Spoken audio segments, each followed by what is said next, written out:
Oscar night, 18th. All the world's a stage. All the world's a stage, and all the men and women merely players. They have their exits and their entrances, and one man in his time plays many parts. As You Like It, Act 2, Scene 7. It took several weeks to collect all the personnel of Task Force Director's Cut, move them down to the Los Angeles area, and get them settled into a series of safe houses and apartments, along with a carefully selected complement of weapons, ammunition, and supplies. Pasquarella and his bomb crew set up their own separate end-of-day unit in a rented garage in Seal Beach. The annual award presentation ceremony of the Academy of Motion Picture Arts and Sciences, which was the actual formal name of Oscar night, traditionally took place in late February or sometimes in March. This year the award ceremony was scheduled for a Monday in early March, which gave the volunteers only a few more weeks to plan and implement their attack, or else they would be forced to wait another year. The NVA was assisted immeasurably by one of the operatives of the Army's 3rd Section, who lived and worked in the film community, a mild, mannered and opaque man referred to, on the rare occasions when it was necessary to refer to him at all, as the talented Mr. Ripley. This was the code name for Barry Brewer, a Hollywood talent agent who had chosen his own nom de guerre. Brewer looked like a podiatrist or an accountant, slim and middle-aged and slightly pallid. But he was a lifelong Tinseltowner with celluloid in his blood who had never worked anywhere else or thought of working anywhere else. He knew the town and the people and the industry like the back of his hand.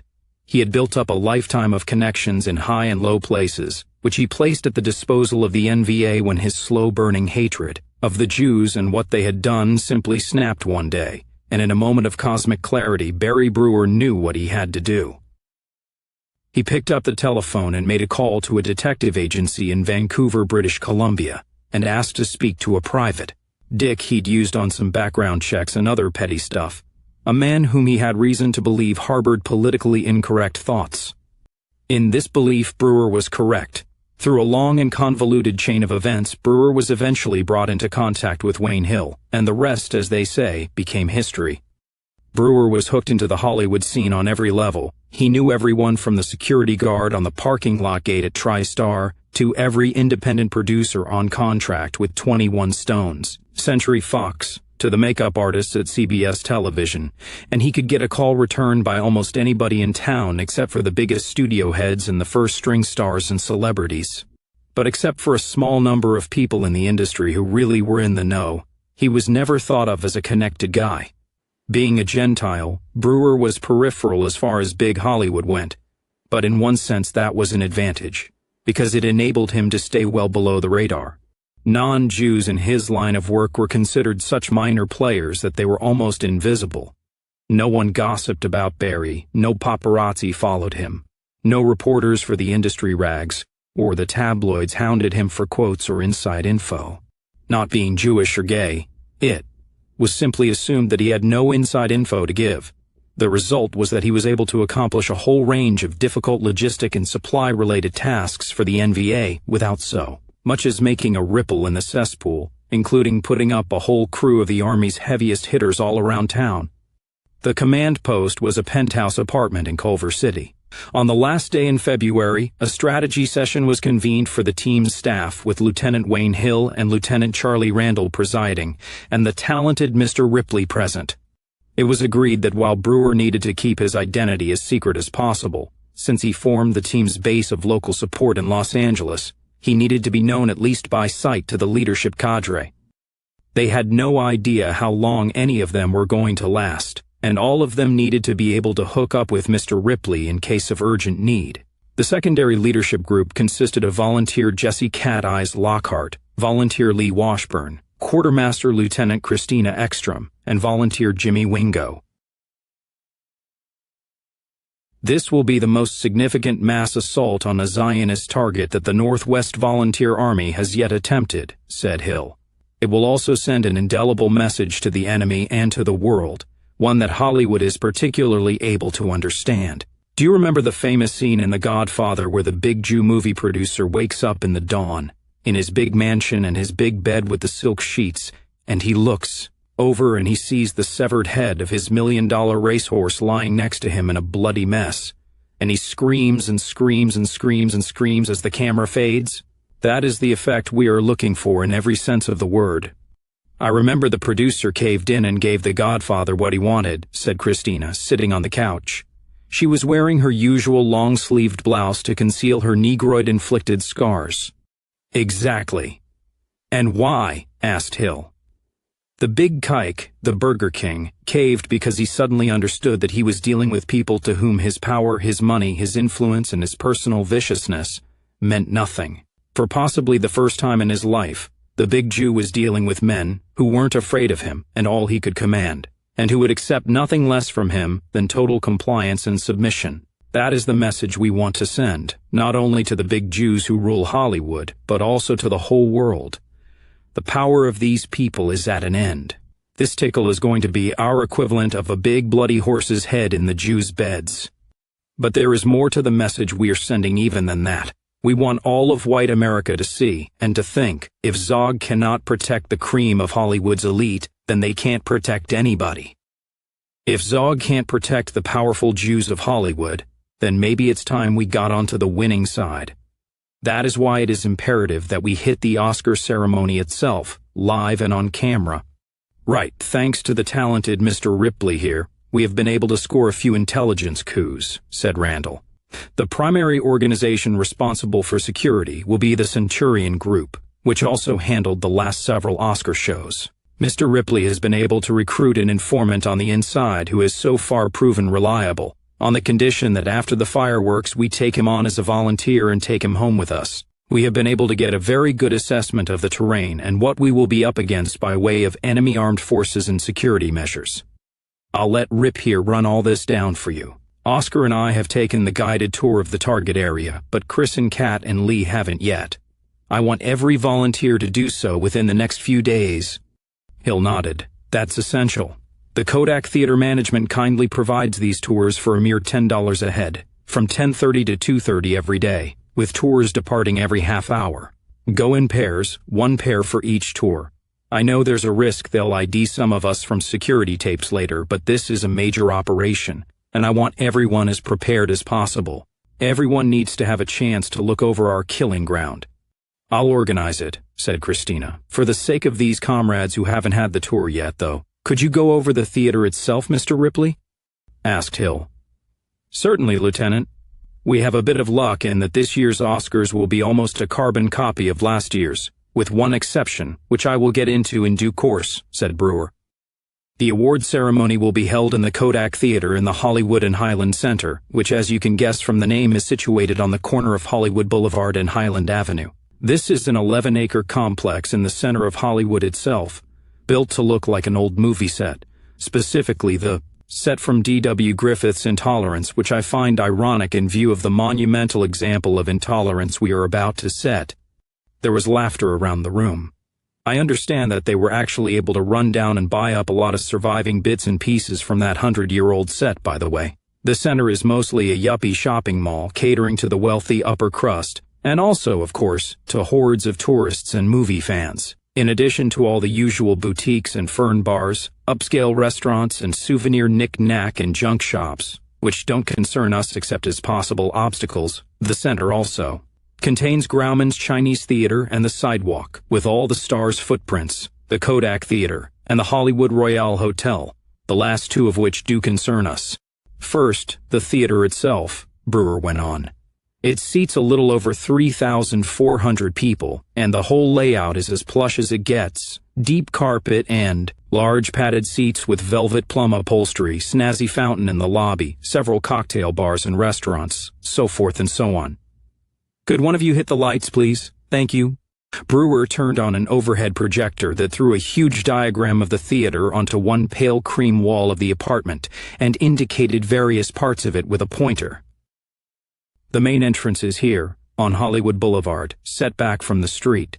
There is a small plaza in front of the main entrance, which is where the long stretch limos all pull up and the big stars do their glamour walk for the television cameras and paparazzi, up the roped-off red carpet and into the building. I'm sure you've all seen this on the tube. The men in tuxes and all kinds of outlandish get-ups, the women wearing designer gowns that cost more than a white working family earns in several years, glittering with jewels and $1,000 hairdos. The actual show always starts at 5:30 p.m. Pacific Time, so that East Coast viewers can turn on their TVs at 8:30 and catch the whole show before they have to get to bed so they can get up for work the next morning. The parade of arriving celebrity arrogance starts at about 3 o'clock in the afternoon, as does the media coverage. This means that the LAPD starts blocking off the streets around the center at about 2:30, so the stars won't have to worry about traffic jams and the limos will have plenty of parking. Top celebs and studio executives, etc. get to have their limos parked along Hollywood Boulevard during the show, so they'll be readily available afterwards if the celebs in question decide not to attend the governor's ball, which always follows every awards ceremony. A lot of the losers don't, because they're so pissed off they didn't win an Oscar. The overflow parks in the lot next to the Hollywood Royale Hotel, off Highland Avenue, which lot will also have been cleared especially for the occasion. Bear this in mind, it means that from about 2 o'clock onward, the entire exterior area around the center for at least 3 or 4 blocks around will be crawling with cops, directing traffic and looking out for gatecrashers, and the assorted LA lowlife which this event always draws like shit draws flies. Once inside the theater building itself, the lobby actually consists of 5 separate levels. There is a sweeping red-carpeted staircase, with cherrywood balustrades in case anyone is interested, that sweeps up to each level, here. There's a series of doors here, and down along here, which lead out onto the balcony seats, and also into the private box seats. Any chance we could gain access to a private box or two? Asked Hill keenly. They look like they'd make good firing posts. Tricky, replied Brewer. They're kept locked by the management, and each box holder has a swipe card that admits him and his guests, not to mention the fact that they're visible to people in other boxes and up on the catwalk. Is there some kind of management or security master swipe card our lad in Centurion could get hold of to get us in? Asked Randall. Yes, but there is another problem there. The doors are alarmed, and every time they are opened, the opening is recorded in the security control room, along with the identity of the card used, said Brewer. We need to keep the private boxes in mind as firing positions, though, said Kat. I'm looking at these photos you pulled off the internet, and they'd definitely be ideal. Get me and Ron Kolchak into one, or better yet 2 of them along one side, and we can not only rake the seats but we can pick off the big knobs in the private boxes opposite. Mr. Ripley, what else is in this lobby area? Asked Lee. Any service or emergency exit stairs that we could maybe use to get up and over the audience? The walls of the ground floor of the lobby and the mezzanine as well are covered with backlit glass plaques containing lists of past Oscar winners, niches with assorted Oscar memorabilia, posters from award-winning flicks, etc. This is called the Awards Walk.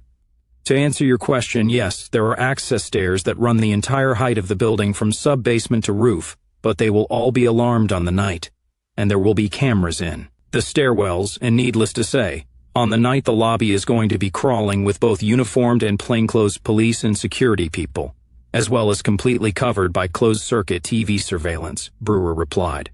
Hill frowned. Our action won't be in the lobby, but there will probably be a lot of things going on to distract the guards, drunks, and crowds and such, plus they'll be watching for pickpockets and so on. Where is the security control room and the central camera monitoring point located? Here, ground floor, down this short corridor off the lobby, said Brewer, pointing. The hallway is sealed off from the lobby by a discreet steel door that requires a code to open, but if you want to get in there are several access stairwells going up into the corridors above that are used by the security personnel themselves to get around. Most of the camera observation will be on the lobby itself, the plaza outside, and the other entrances such as the side doors and the basement. They won't be watching the auditorium itself that closely. Remember, they're looking for lone gatecrashers mostly. Paparazzi, a whole long list of stalkers to the stars they'll have photos and files on, so forth and so on. Hill nodded. I'd like to work out a plan so there is no need for any NVA people ever actually to enter the lobby itself, or to enter or exit through the main entrance. Too many cameras, too many people around, and too many things that might go wrong. Inside the main auditorium will be our kill zone. Brewer nodded. As you can see in these photographs, the theater itself is laid out as a kind of looped oval structure that looks like A tiara, with sound-reflective ribs running down to the floor all around the chamber to provide for the best possible acoustics. The ceiling is riddled with a spider web of catwalks and gridwork and platforms for spotlights and other lighting. But they're up quite high, and the access to these catwalks is guarded, so no weirdos can get up in there and throw stuff down or piss on the audience, which happened once some years ago. If we can neutralize the sentries, could the catwalks be our guys' firing positions? Asked Christina. That mighty high up, Chris. We'd be firing down at too sharp an angle for the best accuracy. Almost straight down in some cases, it looks like, said Lockhart. Plus there would be a problem extracting them from that high a position in all the hullabaloo, said Hill. We need to get the shooters down a bit lower and give them a bit flatter angle, not to mention get them a bit closer to the targets and closer to their E and E exits.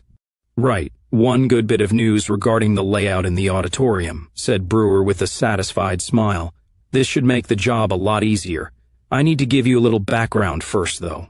In most prior Oscar ceremonies, the celebrities, in which category I include not only the nominees themselves, but the presenters, CO hosts, producers, directors, and a raft of the biggest studio executives were placed in this smaller auditorium here, behind the main stage. Brewer pointed on the schematic. It's kind of a practice room for the orchestra, and it's soundproofed.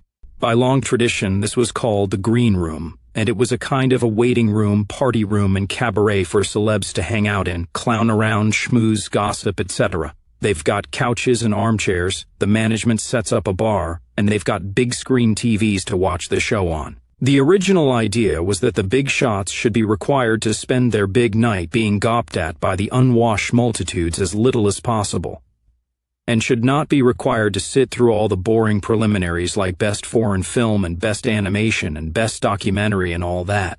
Although the television audience doesn't see it, in most Oscar ceremonies the big stars in suits and their bejeweled and designer gown-bedecked consorts don't actually come out, and sit in their reserved seats on the front row until the Big Five awards come up. Best Picture, Best Actor, Best Actress, Best Director, and Best Screenplay. Also sometimes Best Supporting Actor and Actress, depending on who's been nominated, who's hot that year, who's spatting with whom and who's buggering whom. You get the idea. Brewer leaned forward. However, comrades, this year things are going to be different. There won't be a green room, and a lot of the celebs are really in a snit about it. What happened? Asked Christina. The fact is that this town and its celebrity denizens are getting even more coarse and out of control every year, if that's possible, Brewer explained. A lot of the so-called hot stars of today are like most young white people, overgrown adolescents, who don't quite seem ever to have come back from spring break in Florida or Cancun, and who behave accordingly. Add way too much money, way too much ego, booze and cocaine and designer drugs into the mix, and it gets really risky letting some of these bozos in front of a live mic and a camera. I'm sure you catch enough TV or news to know that in the past few years there have been a number of bizarre incidents at the Academy Awards. I caught it when Brooke Barber flashed her tits last year, said Randall. Yeah, and then that sterling African-American Darnell Washington came out on stage, coked out of his gourd, gabbled like a fool into the mic for 5 minutes of non-stop gibberish, and pantomimed wiping his ass with the envelope for Best Director when it was handed to him, laughed Lee Washburn. Oh, last year was a hoot, said Brewer with a chuckle. In addition to those two incidents, Jennifer Allison got into a screaming match in the green room with that damned half-breed Antonia Jardine over the husband-stealing thing, and Jen knocked her winding with a right hook. Toni had a noticeable shiner just coming out when she accepted Best Actress. Paul Warren was so drunk he could barely stand up, and he couldn't even read the teleprompter to present Best Screenplay. Manny Weinstein was so razzed and hyper on his little blue pills that his acceptance speech for special recognition for service to Israel consisted of a long rant accusing his neighbor in Malibu of being an anti-Semite and Arab spy. I think the guy was Polish and he was an accountant or something, but Homeland Security arrested him anyway the next day. Some paparazzi with a video cam got into the green room men's room and found 2 nominated directors performing a deviant sexual act in one of the stalls, and managed to get out of the building with the disc even with a security guard's bullet in his leg. That footage ended up on the internet, of course. And finally, Brittany Malloy was so nervous about her Best Supporting Actress nomination that when she hit the green room she knocked back most of a bottle of Bacardi. Then when she didn't win, she ran up into the catwalks, and somehow she got over the stage, screaming she was going to kill herself. The guards tried to catch her, and then she decided it was funny. So as the guards chased her around the catwalk, she started taking off her clothes. The last part of the broadcast had this deranged, cackling laughter floating down from above, as well as this rain of female apparel down, to her black lace panties drifting down onto the stage while the awards were being presented, and the winners making their acceptance speeches. Yeah, last year was pretty surreal. Bet the ratings were good, though, suggested Hill. The best in 10 years, agreed Brewer. Barbara flashed her rack early enough in the proceedings for the word to get around, and people started changing the channel to the Academy Awards. But the Academy and the studio heads have decided they've had enough of these doped and drunken shenanigans coming out of the green room, and this year they're giving their egotistical protégés a rap on the knuckles in an effort to get them to stay sober long enough to accept their victory or defeat with becoming grace, and not make complete horses' asses out of themselves. This year, they've had the management of the Kodak remove the first 12 rows of seats in front of the orchestra pit, and they've set up a kind of sidewalk cafe arrangement where the nominated and the celebrated can sit at these nice big round tables and be served by waiters with posh and civilized refreshments, like little ladies and gents. They can sip champagne and nosh on shrimp salad and caviar and brie and such, while they sit through the opening dance number and applaud the earlier awards while pretending to give a damn, which is part of their punishment. The theory is that while they're in view of the audience and the television crews, they won't do lines of coke, knock back vodka like a Russian lumberjack, belt one another in the kisser, or perform Levantine deviations on the tablecloth. Hopefully, anyway. What you're saying is that all the serious glitterati will be sitting right out in the open, exposed to our gunfire, said Cat Eyes Lockhart. You got it, said Brewer, grinning back at him merrily. Fortune does indeed favor the brave, it would seem. Now, you said you'd gotten hold of the enemy security procedure manual? Asked Hill. Our man at Centurion came through, said Brewer with a nod. He was able to get onto the Oscar night details, so we'll have at least one inside man. Didn't take too much doing, since the Motion Picture Academy is Centurion's biggest client and the annual awards their biggest moneymaker. They're canceling all vacations and putting everybody, his kid brother and his dog, on duty at the Kodak. Well, let's see if we can lose him this big contract next year, chuckled Randall. Our guy was able to photocopy the Centurion operations plan, at some risk to himself, and e-fax it to one of our secure computers. I printed out 4 copies, and we can make more if needed, said Brewer, handing Hill a binder notebook with about 60 pages in it. Pardon me as a nervous Nelly, but that email address can't be traced back to you, can it? Asked Hill anxiously. No, not unless I was under physical surveillance and seen going into this place, which I am positive I wasn't, Brewer told him. I'm sure if the feds or the LA Blues had the slightest whiff of suspicion about me, I would have disappeared, or at least been picked up and grilled before this. Okay, but we need this guy in Centurion and we need you, so make sure you both stay as clean as you can. Keep contact to a minimum. I'm sure you can figure out the drill. Right, let's take a look, said Hill. He rapidly turned the pages. Jesus. 70 Centurion rent-a-cops, 10 LAPD uniforms, 10 plainclothes renters, 5 plainclothes city dicks, plus over 100 LAPD outside for traffic control and perimeter security. That's almost 200 armed men. Not to mention a passel of impeccably suited private bodyguards and goons in the entourages of the stars and the big cheeses, all packing legal and heavy with full permits, said Brewer. You boys can expect some return fire. Metal detectors, okay, that I would expect, said Hill. On every single entrance to the theater down to the basement, without exception, upstairs, downstairs, all around the town, added Brewer. Sniffer dogs, shit, exclaimed Hill. Both drug and explosive, said Brewer. The theater will be swept from top to bottom twice with dogs and electronic sensors, once in the morning and once half an hour before curtain. And to top it all off, closed-circuit TV and fiber optic surveillance over every square inch of the interior. You're lucky they're not expecting trouble. Could have fooled me, grunted Charlie Randall. No, really, you have to remember that this is Los Angeles, and for Los Angeles this is normal, said Brewer. At the top, you've got some of the wealthiest and most powerful, beautiful people in the world. Men and women who make and spend millions every day, and who live in a world and in a way that is simply beyond the comprehension of the rest of humanity. But this elite exists in a massive cesspool of some of the most grinding poverty and the dirtiest, most criminal people on earth. It's like someone built the Taj Mahal right in the middle of the Calcutta city dump. These glitterati live and move and work within this shitpit of a city every day, and they have gotten the mechanics of protecting themselves, their possessions, and their lifestyle down to a fine art. All this security will be on the lookout for gangbangers, pickpockets and sneak thieves, muggers, serial rapists out to do Debbie, crazed fans stalking the objects of their obsession, weirded out fanatics who want to seize the microphone on stage and tell everybody that the space aliens are coming to take us all away to our new home in the Crab Nebula, and above all else, those hated paparazzi who make their parasitic living off these celebrities. You have to realize that we will not be the only people who are trying to sneak into the Kodak Theater on the night. Those guards will have their hands full with the everyday madness of life in this place, believe me. Hill sighed. Well, we've got our work cut out for us then. The problem of attacking a position like this can be divided into 3 parts. The first part is breaching the enemy security perimeter, either by stealth or by force. You mean we just get as close as we can to the doors, and then we come in smoking? Asked Christina. We could do something like that, yes, agreed Hill. But there are several problems with that approach. First off, we want a quality bag, not just quantity.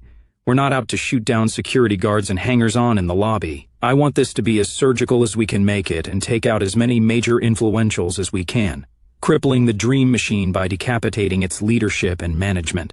I don't just want all these glitterati shitting in their pants when they hear machine guns as their bodyguards are hustling them out the emergency exits. I want them on the floor bleeding. A second objection is that it's a sloppy way to do things, and it will look sloppy to the public. I want everyone impressed and stunned by our planning and our stealth and our steely nerve as we creep up on these creeps. And what kind of casualties can we ourselves plan on for a frontal assault like that? 30%? 50%? More? We have 24 of the finest men and women in the NVA down here, and more coming. They are coming here to do a job, to cripple this deadly weapon and knock it out of Zog's hand, and if we waste the lives of our bravest and best in some kind of wild kamikaze charge, we're not only betraying their trust, we are compromising our mission. I agree, said Randall with a nod. I'm jealous of every drop of white blood that gets spilled in this war. Not one volunteer life lost unnecessarily is acceptable. Not only is it wrong, it's dangerous. The enemy can trade us 100 lives to 1 and still come out on top, and we need to remember that. So we need to find some way to get in there and get our gunners in place by stealth, then open up when we can maximize the damage, said Christina. You got it, said Hill. You're determined to use guns and not a bomb? Asked Brewer. Yes, for psychological and practical reasons, said Hill. A bomb big enough to bring down the house, literally, would have to be very carefully placed in advance, in just the right spot. And we probably can't do that under these conditions. We'd have almost no chance of getting a charge that big through the security, properly placed and primed in the half hour between the sniffer dog check and the opening curtain. There are going to be too many cameras and too many people wandering around all over the building. We need to find some way to get our men in place, and then once they're set, we need to go ahead and open up. The longer we wait, the more chance there is that someone will see something on a security camera, or somebody will stumble on one of the firing positions and see guns and masks. How many men would you suggest I take inside? Asked Randall. Yourself and 6 others, said Hill.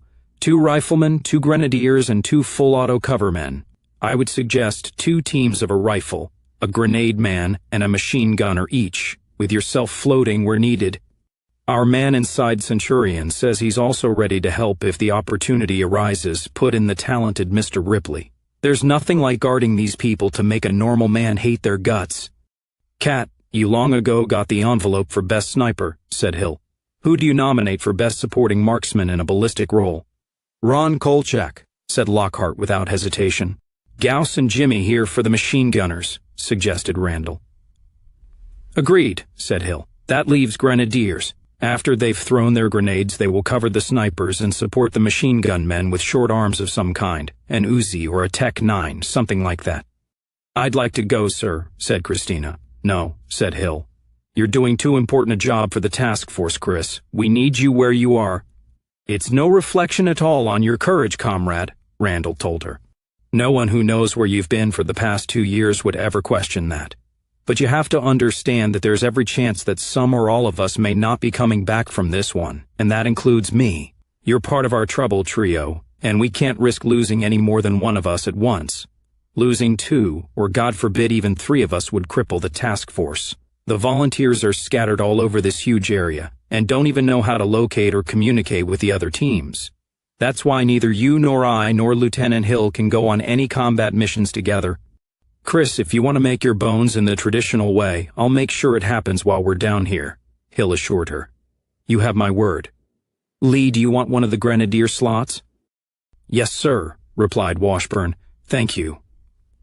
"One more," said Randall. "Kicky McGee," said Christina. "This is a historic hit, and I'd like for us volunteer girls to have at least some token estrogen involved. Besides, you might need a couple for something. That okay with you, Jim?" "It's not up to me, but Kick's good for it," agreed Wingo. "Okay, she's in," said Hill. You still haven't told us how you plan on getting this team inside and into position, Lieutenant," Brewer reminded him gently. "So I haven't," agreed Hill. He studied the map. "I'd like to know exactly where they're going first, and then let's try to figure out how to get them there. The second of those 3 parts of the problem I mentioned is getting close enough to terminate the target or targets. The third part, since we're not suicidal Muslims with a yearning to die for Allah, is to extract our people and get them to safety once the hit is made and we've done the most damage we can possibly do." Hill studied the photographs of the huge theater for a minute or so, using a magnifying glass. "Kat, look at these photos. Leaving aside for the moment the question of security patrols and cameras, what do you think about seeing if we can somehow get you and Ron either up on the stage itself, concealed in some sets or props or something, or on the catwalks over the stage? So you can fire down through the curtains? I know you said the catwalks were too high and at a bad angle, but they may be the best we can do by way of getting you into position." Very doubtful, sir," said Lockhart. "There would be all kinds of spotlights and footlights and overheads shining in our eyes, and we'd be well illuminated for the enemy to shoot back at us. We need to be on either side of the main kill zone, with the lights overhead or aimed toward the stage in our main target areas. This front area here in front of the orchestra pit, where Mr. Ripley says the big knobs are going to have their little swanky tables set up." "Damn, if only we could get into a couple of those private boxes," muttered Randall. I don't know about that." "Look at them, Charlie," said Hill, pointing to the boxes in several of the internet photos. "And remember when we saw them on the guided tour? Yeah, they'd be great stands if no one were shooting back at us, but in order for the snipers to aim properly, they'd have to lean over the edge and expose themselves. Ripley's right, there are going to be enough guns down there in the hall so you can expect some return fire. But the catwalks over the audience, the scaffolding on which the lights are mounted, are too high up and a bad angle, plus the extraction problem." "That leaves the projection booths," said Brewer, "set into the north and south walls respectively. Here and here." He pointed them out. "What exactly are those for?" asked Hill. "Projecting what? You ever seen the Oscars when they run movie clips of the starring performances?" asked Brewer. "This is where those clips come from. There is a live feed to the television broadcast cable so the millions at home can see it, but these booths also simultaneously project the clips for Best Actor nominees or whatever, onto 2 screens in the theater so the live audience can see them in a stereotype effect. 1 screen lowered down on each side of the proscenium, here and here. The booths are accessible by short little hallways, almost alcoves, that run off the main 3rd-floor corridors, here and here. The problem is that each door has an armed guard stationed outside, as well as a security camera in the little hallway. The management long ago guessed that somebody might want to get in and tamper with the show's film clips. If our guys can get inside, the view over the auditorium will give the sharpshooters an excellent command of the main kill zone, where the celebs will be sitting, and they also should be able to pop anybody in the private boxes who sticks his head up above the edge. When the 3rd-floor occupants of the boxes come running out to get away after the shooting starts, then the machine gunner in the hall should be able to drop them. Okay, once the guys take out the sentries with a silenced piece, how do they get into the booths? Asked Randall. The guard will have a swipe card in a black leatherette case in his belt to gain him admittance to the booth in case of need, said Hill, looking at the appropriate page on the photocopied Centurion Group procedural orders. They get the card off his belt and swipe it. There will be a single projectionist inside the booth, and he or she has to be silenced quickly. The armed guards we can't take a chance on, but if the projectionist inside is white, I'd rather they not be killed, just cuffed and their mouths taped. What are these booths like inside? Small, but not too cramped, said Brewer. The guys will have to move the projection camera back out of the aperture, but it rolls on a kind of track set into the floor. The grenade throwers will have room for a good wind-up. The aperture is about 6 feet long and 3 feet high, so the shooters should have a good pan and even a little cover from any return fire. The distance down to the front row tables where the main targets will be sitting will be something over 100 feet and about a 25-degree angle. They should be able to get a lot of hits. The stage itself is big as hell, 113 feet wide and 60 feet deep, and the main podium will be maybe 70 yards from the projection booths. We can clear the stage, said Kat. Guys, aren't we forgetting something? Asked Christina. What about the security cams in both the little hallways and also in the main corridor? We're going to have to get into the building and move through it, transporting weapons, not only observed by mobs of people and with guards stationed at every door, but also under surveillance from a central security camera system in the control room. We have to find some way to take out the whole security camera system at once, said Hill, rubbing his chin thoughtfully, which will immediately alert any security supervisor with the intelligence of grapes that something is going down, pointed out Brewer. Yes, but he won't know what, said Hill. What's the first thing people do when a computer or electronic thingamy of any kind goes on the fritz? They tap it, shake it, reboot it, run diagnostic tests, and try to figure out whether or not it's working properly. My guess is that whoever is running the security control room won't immediately start screaming that the sky is falling when his cameras go out. He's going to push buttons and click switches, ask his technician to test the system and waste how many precious seconds before he decides to go on full alert. 20, 30, 60. You can do a lot in 60 seconds if you're fast, and you know where you're going and what to do when you get there. Right, the basic plan is as follows. We get the 7 volunteer team inside the Kodak, conceal them temporarily, yank all security cameras, although as yet we don't know how we're going to do that, and then before the guards can react, we sprint for these 2 projection booths, take down the guards, get inside the booths, get set up, and on Charlie's signal, Cat fires the opening shot and takes down the biggest kike he can sight in on. Then we do the old shock and awe trick. The mad minute should actually last between 30 and 45 seconds.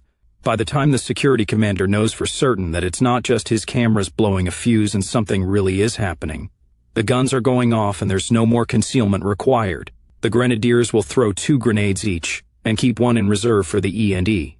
The first grenades will go as soon as the firing starts, then another 2 after 30 seconds. The full auto men will cover the corridors outside the projection booths and keep them clear of enemies. Cack any Zog goons who try to gain entry to the corridor and any glitterati who pop out of the private boxes into the halls. Then the grenadiers and the full auto men start popping smoke bombs, filling the theater with smoke and creating mass confusion, maybe even popping the sprinkler system just for shits and giggles, while our team gets out the way they came in, which will be, prompted Christina.